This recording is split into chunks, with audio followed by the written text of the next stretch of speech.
Charlie Dimmock, Boys! the Rich Brothers, and the Garden Rescue team have a treat in store. Too much entertainment. They have come to the rescue of hundreds of British gardens. Now it's time to look back and pick their favourites. This looks really cool. Fabulous. As they celebrate the very best. I don't like it. Huh? I love it. From extraordinary eco-gardens Thank you so much. to exotic designs. Oh my gosh, no way. Gardens inspired by people Is this the garden that you dreamed of? It is. Absolutely. Well, I think that's a thumbs up. and places. It's the most beautiful garden I've ever been in. Therapeutic spaces Wow. and the most extraordinary transformations. It is perfect. Welcome to Garden Rescue. Top of the plots.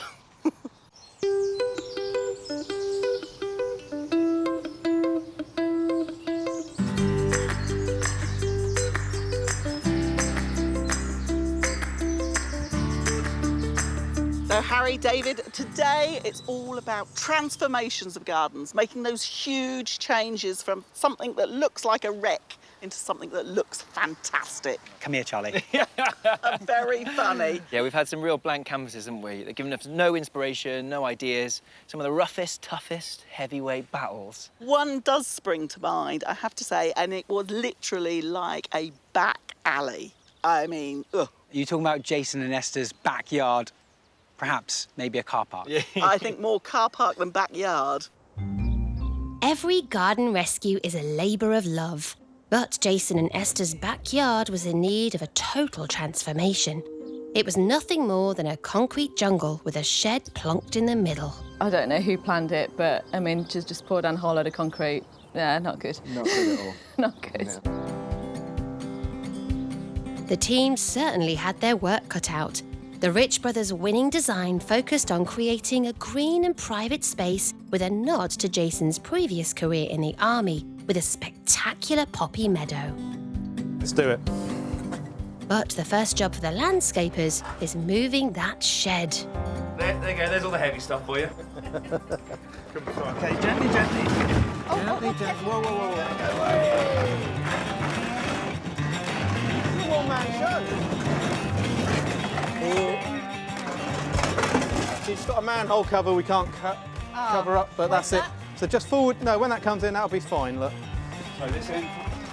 Yeah. So now that's gonna Look at that. sit over here. Look, it's obscured a bit by the wall. By the time there's plants in here in the raised bed, you'll barely see it. Good man. The brothers' design calls for large-framed raised beds edging a central decked area. So Carl sets to work removing the old brick beds and the patio, while everything else is cleared out. Andy can then make a start on breaking up the concrete. Proper hard, this concrete. It's probably 6 inches thick, 150 mil thick, but it's, some concretes they'll just break up and they'll just come out easy. Big lumps will come out. This like little bits are chipping off. So I'm very glad we're not taking it all out. I'm putting in some holes in it for drainage holes underneath the sleeper beds so that the water don't get trapped in there and so everything gets waterlogged. And that's it though. That's all we're doing, which is great. Next, the mustard yellow shed has a quick makeover so it fits more sympathetically into the brothers' design. And work begins on the large decked area with the raised beds. First, the joists are laid out and screwed into place. It's coming together. Then the large sleepers can be stacked and fixed to create the walls of the planting areas. So I'm just putting down the decking boards now onto the framework below. And actually, it's all about preparation when you're doing a deck. So the framework underneath is really, really important. What the landscapers did previously is actually laid out all these joists and noggings, get the preparation right with the base, and then it should be pretty fast. Pressure.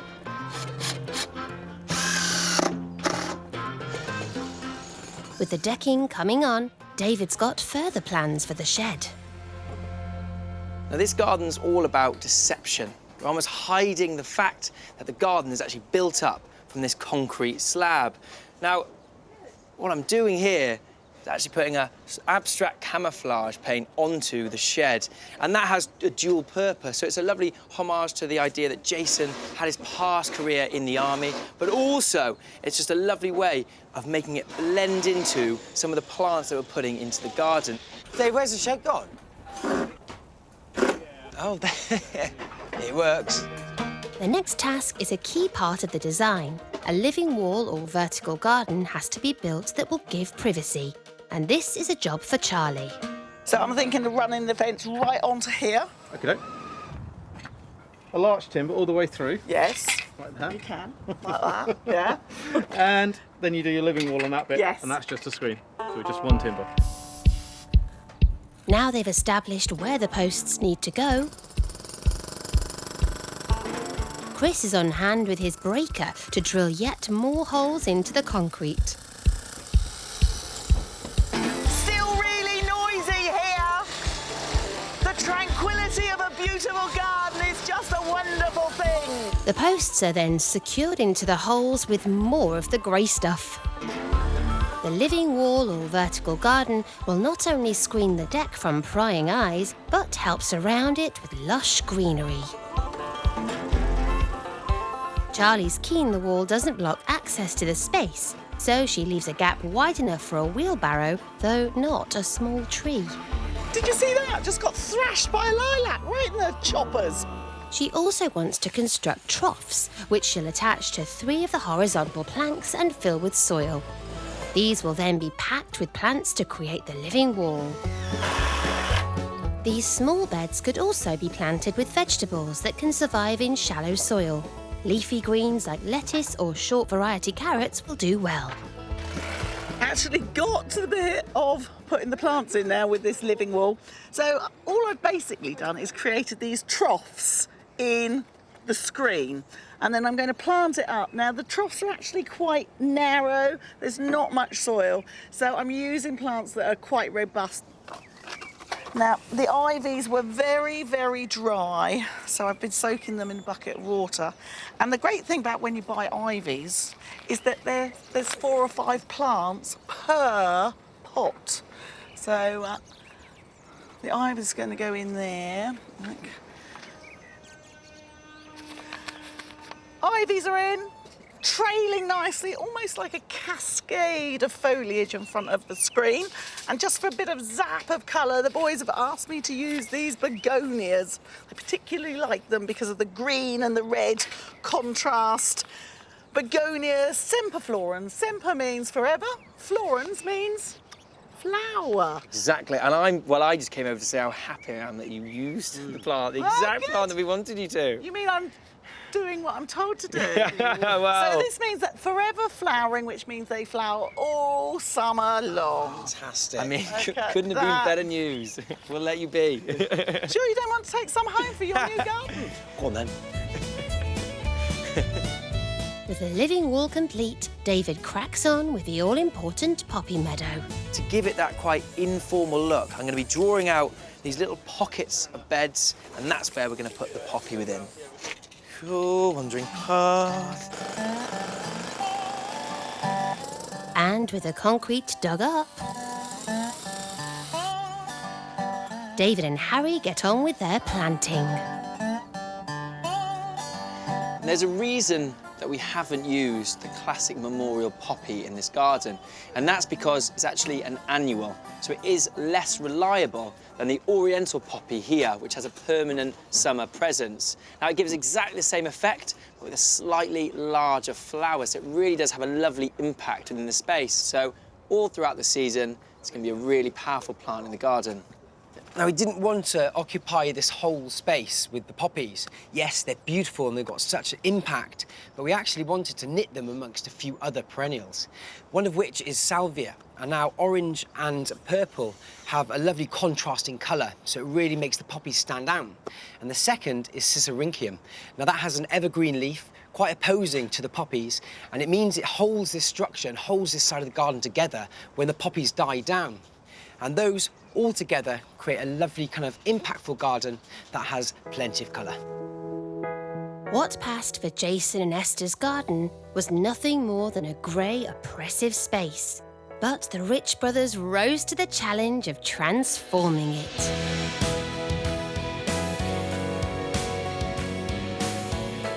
They've created a comfortable, secluded haven packed with lush plants and flowers. But what will the couple think? So, open your eyes. Oh, wow. Oh. Where's my car park? It's not even the same garden anymore, is it? It's not even the same It's so space good. anymore. It's just absolutely transformed. It's amazing. The garden is absolutely fantastic. It's everything we asked for. And more. And more.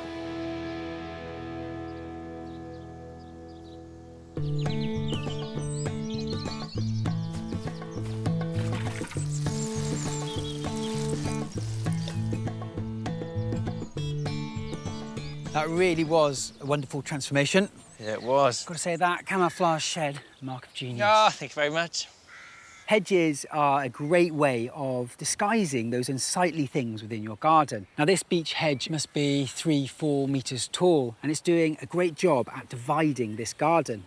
And when you have quite an open space, it's lovely to subdivide it into these different rooms. Now, there are loads of different species that you can use. This one's beech, but along with hornbeam, they're actually semi-evergreen. So they start to copper off in autumn, but the leaves don't fall off until the new ones emerge in spring. So that's really wonderful because you get to celebrate the seasons. Evergreen ones like box or yew, really classic, really wonderful to use. Talking of structure and rooms, one garden that had none of that was actually Kerry and Mark's garden in Corby. Yeah, it was a new build, wasn't it? Basically, fences, turf, and that was about it. Yeah. I'm pretty sure they met in a pub, didn't they? I think they did, and that's why Charlie put a bar in their garden. This drab, featureless space was so characterless that Mark and Kerry didn't even know where to begin. So they called the garden rescue team. Totally uninspiring. Inspired at the moment. It's just a There's square. nothing. Charlie's winning design aims to transform this desolate space with a funky wooden bar, topped with a plant-covered pergola to provide shade. And the team waste no time. So I sold Kerry and Mark the idea of a shabby chic bar in their patio area, just for a bit of fun. But I want it, you know, proper bar.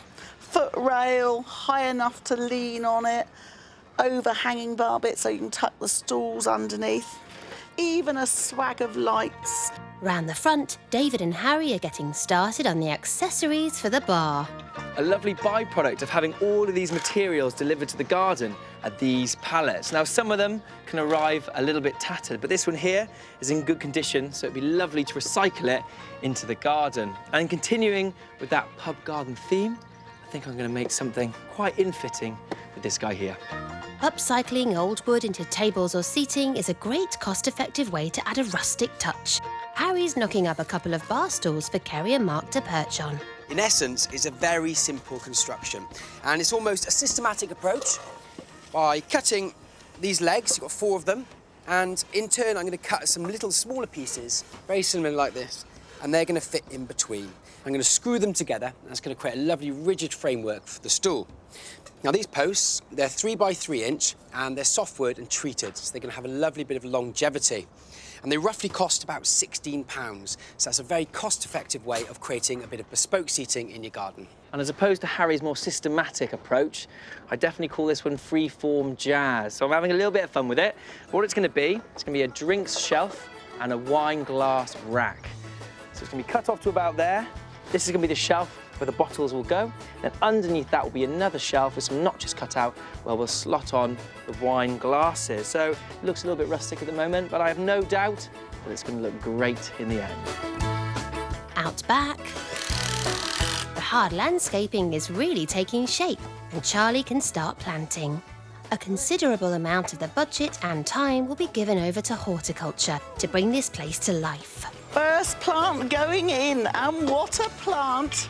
And absolutely perfect for this spot. This is the bar area. This is a vine, an ornamental grapevine. It's got these fantastic tri-lobed leaves, which look fabulous with the sun shining through them. And it's a really vigorous climber. And it's known as the crimson glory vine, because come the autumn, it changes the most amazing colours. You get red, scarlet, orange, absolutely amazing. And the reason I've chosen it for here is I want it to go up and over the top to make this nice shady walkway leading to the bar patio, but at the same time block the view into the garden from those houses. So it's actually creating a roof on top of the pergola. There are other vigorous climbers to choose from if you're looking for quick growth and cover. Honeysuckle is fabulous for its sweet scent, Mile a Minute lives up to its name and has pretty white bracts, and Virginia Creeper has autumn colour. Out front, David is sanding off the rough edges of his wine rack, and the bar has been constructed and just needs positioning. Here it comes! Not finished yet. Not finished? It's too heavy to build it all out there. So even if Kerry gets up and dances on it, it's not going to tip over because Yeah, it's you're too going to tip heavy. over. She can dance on this. Drop it on this slab there, mate. Is that an oak top you've got there? That's oak top, yeah. Cut that! Wow. Man walks into a bar. Ow. I'll get your coat. All joking aside, no self-respecting outdoor bar would be complete without some bright and colourful planting. Powder blues, whites, and a few daisies mixed in as well.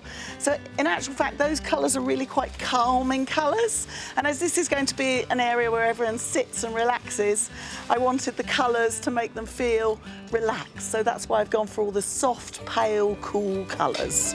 When planting a container, it works well when you have something to add height, something medium-sized for colour, and something to trail over the edge like ivy or petunias. The bar is really shaping up to be a showpiece. Oh, fantastic. This bar's getting better and better. While there's a frenzy of activity in the garden. The boys have been busy making hanging baskets for the bar to be judged by Charlie. I've only got one in so far. I'm a little bit scared. Dun dun dun dun dun dun. Oh! Let the judging begin. Which one goes where? Do you want that one around the front? If you don't want this in the garden, not a problem. I Really, not a reckon problem. that we put one up there, Don't your actually want my one, name to- next door's garden. No, no, let's pop I yours. am not offended in the Let's slightest. pop yours here, and then I reckon yours, matey boy. Actually, I think it'd be better there, don't you? Because if it's there and you walk through, you're going to hit your head on it. Even us short people. Well, I'm short. I mean, I'm not up in the clouds, am I? You are sometimes when you're thinking. With the hanging baskets in place and the bar set up with David's wine rack and Harry's stools, as well as some comfy furniture to relax on, the garden is finished.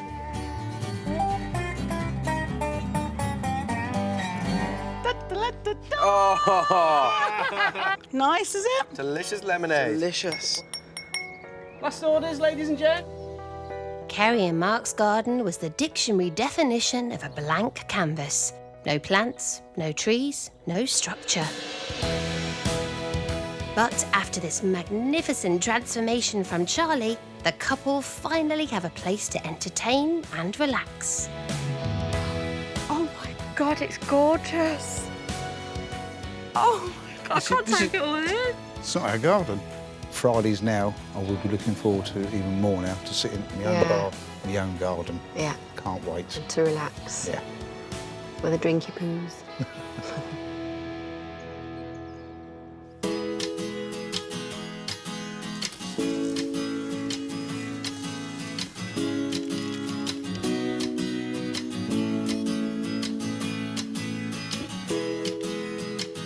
Now, I'm sure the boys won't mind me saying their hanging baskets probably weren't the best, eh? But hanging baskets can be a bit tricky, especially if you're doing them later in the season. Ideally, you want to start them off from very young plants going in, especially if you want to feed them in and around the side so that they grow into one big globe of colour. But if you want to spruce up the patio area or your bar area for a party, which I'm sure they're having lots of in Corby, then this is a way to go.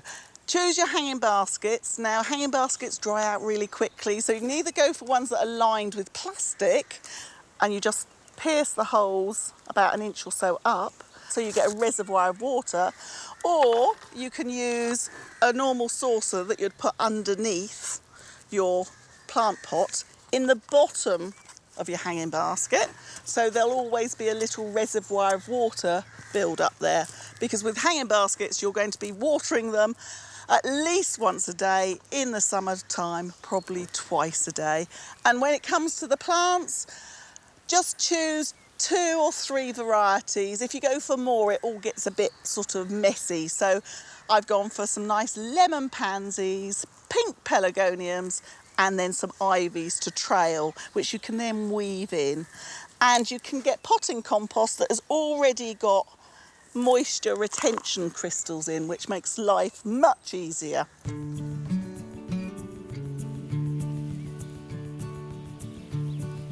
And with hanging baskets, you want to be feeding regularly and deadheading regularly. Another little handy tip, water in the morning nice and early, and then during the day maybe put 3 or 4 ice cubes on the compost, and they slowly melt and drip into the soil, and then that way the soil stays moist, and then come the evening you can water again. And pop those in.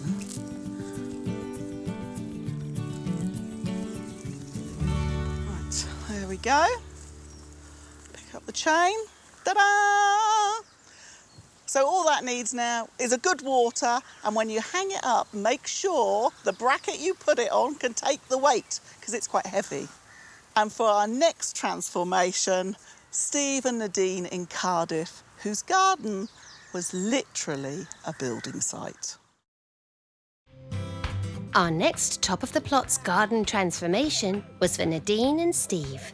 Their space was less than inspiring for their 2 children, so the Rich Brothers design focused on creating a family-friendly oasis with dry stone walls and a children's play area.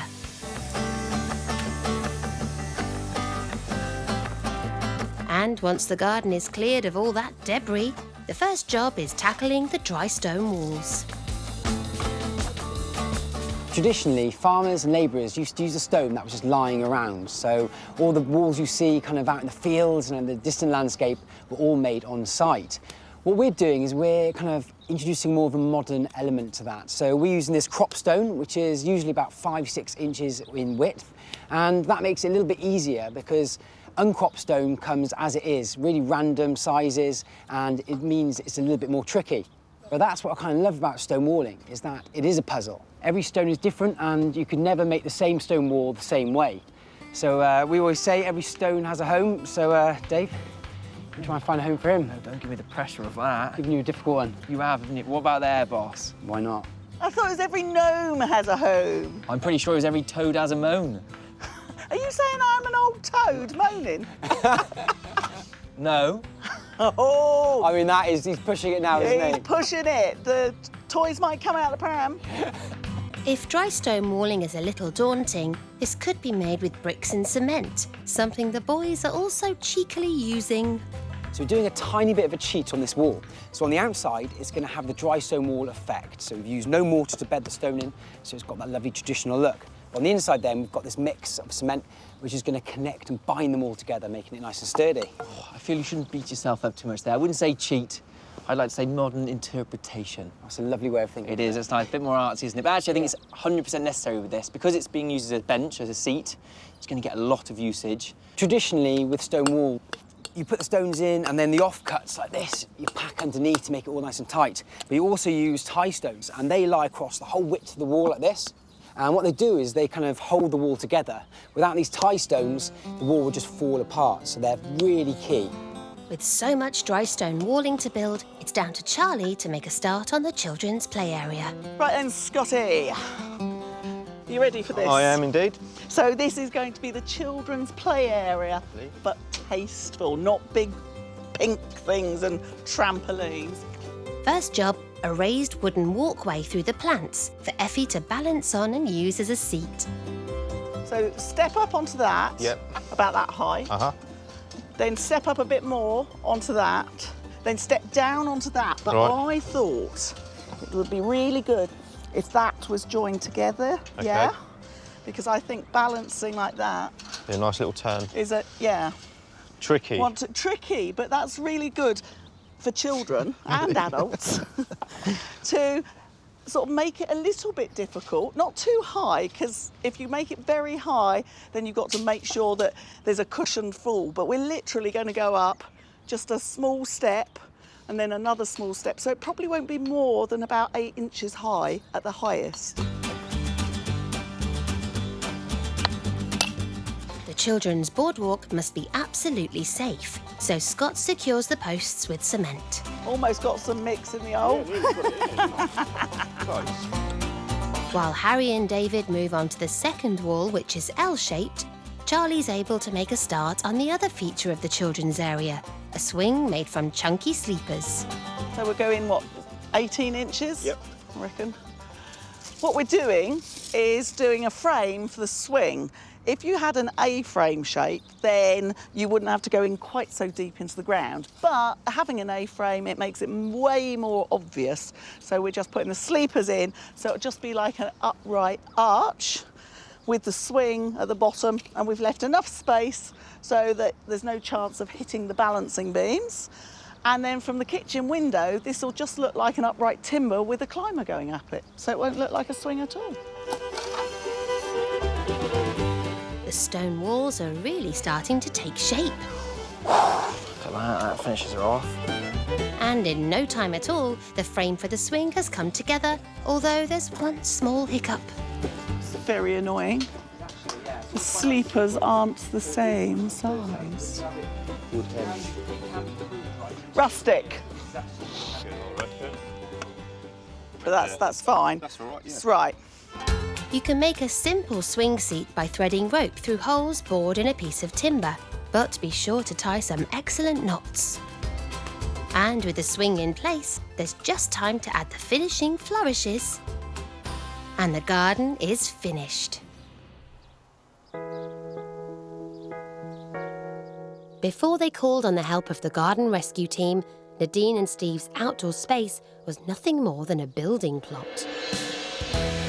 Now the Rich brothers have spent every penny of the £5,000 budget, and it's undergone a complete transformation.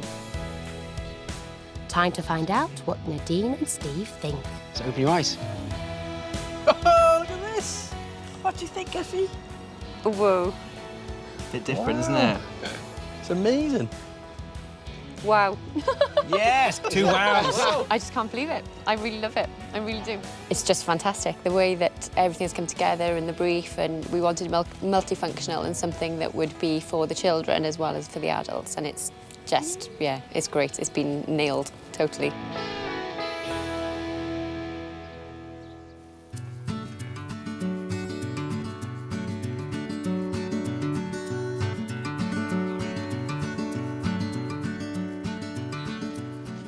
We all have walls and structures in our garden, and by simply putting up some climbers like this clematis, there's a wisteria around the corner, or maybe a beautiful rambling or climbing rose, and that's going to completely transform what would be a bare wall.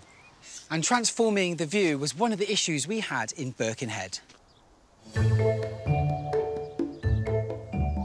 Joanne's small back garden was plain and overgrown, with a terrible view. I really like the idea of just having a little bit of country in what is at the moment quite a built-up urban area, maybe an orchard. So it feels a bit special. This was one rescue that required some creative thinking. Charlie's winning design featured lots of stone, timber walls, and a small orchard to help block that building. But the first job for the team is to rip the old decking out. We're saving that one. Everything must go, even the balustrade. Next, Andy makes a start with the rocks that feature heavily in Charlie's design. So what are you doing? We've just chiselled some sort of flat areas on the bottom of the stones. It's quite rough. Right. Put some big anchor screws in there. Yeah. Drilled the holes in the stone. We're going to put some chemical fix in there and then drop these in. And then we can adjust the depth. Yeah, you can sink this in the ground to wherever you want. Yeah. So you can set the height. Good. Okay. The plan at the back of the garden is to transform it into a meadow with an orchard that in time will block out the horrible view. I think this space looks a little bit bleak at the moment, but, you know, to get that lovely country kind of theme that Joanna wants, introduce a bit of meadow in here, it's going to be beautiful. Gorgeous. I think it's nice having a natural boundary to it, isn't it? Obviously a bit of an eyesore behind. Once you get some trees, some long grass, recycling some of the long grass that she's been growing. Yeah. I think it'll look gorgeous. And they've made an interesting discovery about the soil. And the decking was previously here, but it's all been lifted. And what we found is that the soil underneath is not that great. I mean, it's really free draining and quite poor. And that's what meadow loves. So by introducing meadow into this back area, it's really going to thrive. And it's got a nice bit of sun coming in as well. So pinch of colour at the end of the garden. Charlie's done well.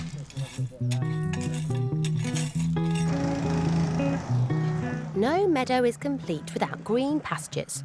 But there's no need to buy new turf. The team is cleverly moving grass from one end of the garden to the other. Recycle, recycle, recycle. Meanwhile, at the sunny end of the garden, the brothers are erecting the timber walls. Cheers, man, thank you. Lovely, cheers, boys. This garden was a real blank canvas. And within Charlie's design, by bringing in these timber walls, it's really helped to give a bit of structure and also break it up. And by introducing two of them, what we've done is we've created rooms within the space. There's lots of different ways of kind of creating these structures in gardens. Obviously, Charlie's got this timber wall here, but you can have stone walls, you can have rendered walls, and you know those hard, solid structures are going to be great for kind of creating that shape in the garden. But also, shrubs and trees are great to use as well. And with the sleeper walls in place, and the paving and gravel laid, Joanna's garden is really starting to take shape. Charlie's also incorporating an unconventional water feature fashioned from an old water tank. So this is a lovely old galvanised header tank, which we've sealed up. And it's just another texture, and it never really goes rusty. I know you boys love rusty. Ooh, yeah. Gorgeous. Practical. And beautiful. And beautiful, eh? just like me. Exactly. I had to get that in because you weren't going to say it, were you? I was just about to say that. Yeah, actually. yeah, Pinocchio. I was going to say it. This one here, so 180. Keep going round there. Oh! The stone seat is finished and now just needs placing in the sunniest part of the garden. Although finding exactly the right spot doesn't prove easy. Can this go back a bit? Yeah. Is that all right? No. And I don't mind. Yeah, no. I think it's pretty cool, isn't it? So the lovely thing about stone in the garden is it looks beautiful, and once it's in position, it's going to stay there. The downside is it's quite heavy, hence I'm stood watching.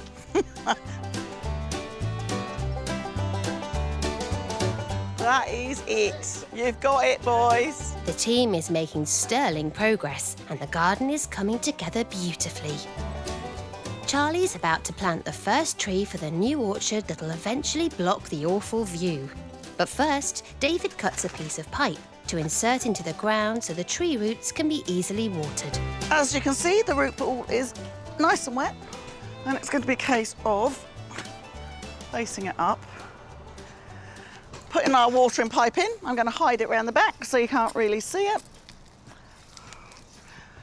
and filling it up with soil and heeling it in.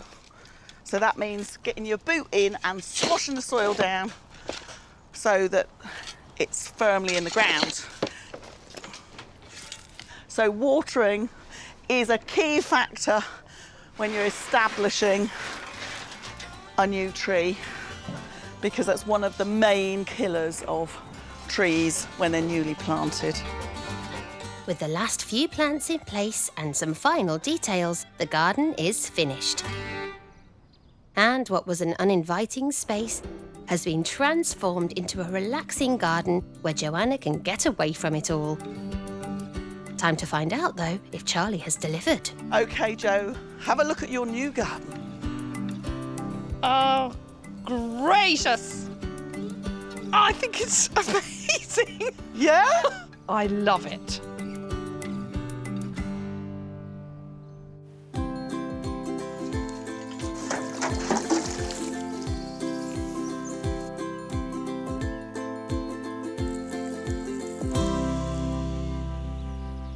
So far, our transformational gardens have all had one thing in common. They've been relatively flat. Working on a slope can be a major problem, and Kim and Simon found that out in Newport. Our final top of the plot's fantastic transformation was in Simon and Kim's garden. It may have stunning views across a Welsh valley, but it consisted of nothing but mounds of soil. The garden is a mess. You need climbing boots out there at the minute. The Rich brothers won the pitch with a design that features materials sympathetic to the landscape. But before the 3 terraces could be created, the team got to work doing some serious digging. Got these boys up here turning this over, getting the weeds out, getting that ready to level properly. Got a couple down the bottom there, levelling that out, ready for the paving to go in. With the garden levelled, next a layer of beaten gravel is added to form the foundation for the retaining walls that create the tiers. These are built from timber sleepers, which will later be faced with the sheets of weathered steel. But first, the team have to shift 15 tons of soil to create the tiers and dig out the steps, all of which has to be moved by hand. Now, this garden has been designed with 3 different terraces. This lower one is very practical. It's been laid as slab, but has a lovely undefined quality that merges with the rest of the garden. And then this middle terrace is actually a little bit more undefined again. So slowly as we move up, we're getting more natural. Now, this is going to be bound gravel. It's also going to be a very intimate space with shrubs surrounding it, just to create a lovely private area. And as we journey through then up onto the final terrace, it becomes all about the view. Now, it's going to be really simple here. It's just going to be lawn, but the whole idea is that they can sit down, they can look back and just really enjoy the view and the surroundings around them. With the timber retaining walls built, it's time to add the impressive steel sheets. But getting them up the hill proves a little tricky. Right. To me. Oh! I'm not built for this stuff, I'm built for speed and agility. So the steel is here. Thank goodness for that, because it is the key material within this garden. It's one of the main reasons that Kim and Simon chose our design. Now, these sheets cost £160 each. They're about 2.5 metres by 1.2. But for the area that they cover, I think that's actually quite cost effective. This weathered steel differs from ordinary steel. It's an alloy which guards against erosion, and over time, these sheets will develop an outer layer of what looks like rust, but actually protects rather than damages the metal beneath. Zinc or copper sheets could be used instead. Now, already now with these copper nails, it's really starting to look gorgeous. And what Susie's doing now is just gridding out where we're going to pre-drill the holes and actually put the nails themselves. So not only is the sheet going to look gorgeous, but actually the nails are going to look great. Because it's quite important. It's going to take a while for it to rust and really age and blend in together. So until then, this grid of copper nails is going to look really smart. I think it's super nice to be able to use steel, especially in Newport. You know, this part of Wales has got a deep-rooted heritage with steel and the whole industry. So I think to be able to put that into a garden, have that slight nod to the past is really lovely as well. On the middle terrace, Harry's ready to make a start on his project. Lovely. Well, I've had a good look around and I managed to find one scaffolding board and also some 2-inch by 2-inch timber. And I think it's enough to create my little bench. I've done my little doodle now, so I'm happy. So I've just got to get cutting and get making.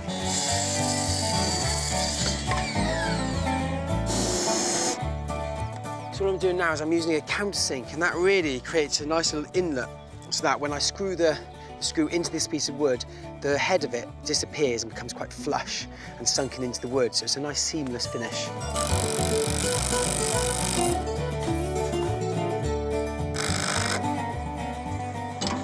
Right, take a look. Nestle it in. Take a seat, and it works. I think it's nice because it's got a lovely rustic appearance to it. It's very simple and easy to do. And really, it's going to fit beautifully into this garden because that top terrace is all about taking in that view, enjoying it. And there's no better way to do that than actually being able to sit down and relax. So I think the next thing is give it a little sand and position it, but you can be more pleased. The brothers have chosen a number of shrubs and ornamental grasses for structure, with splashes of colour provided by plume thistle, penstemon, monkshood, and the bright white star-shaped wood aster. And the plants are going in. It's nice and busy in the garden, and it's starting to give that lovely soft and natural character. What we've done here is we've actually put a wash of water and salt on the weathered steel, and that's actually sped up that chemical reaction. As you can see, it's already starting to get that rusted patina, and that's linking really nicely with some of the plants that we're putting in front of it. Now, not only do you want it to feel soft and natural with the planting, but also the key was to use certain shrubs and trees to link with the further landscape. Now, one of the key ones is birch. You look in the distance there, you can see their white stems, and you can see their leaves now starting to turn. So actually, having them in the garden was essential to create that connection. Simon and Kim's garden was nothing but a pile of soil on a 45-degree hill.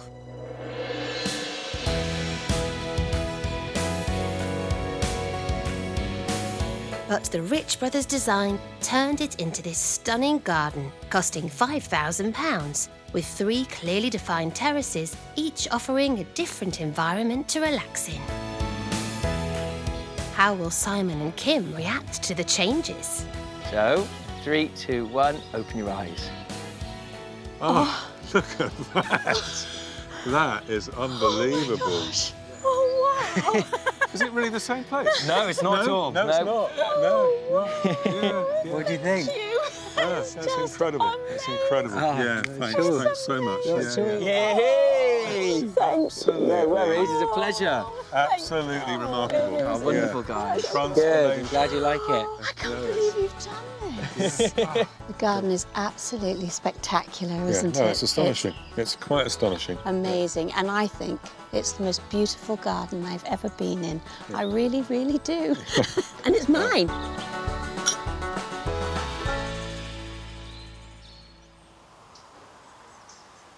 Crikey, I mean, looking back at those gardens almost brings me back out in a sweat.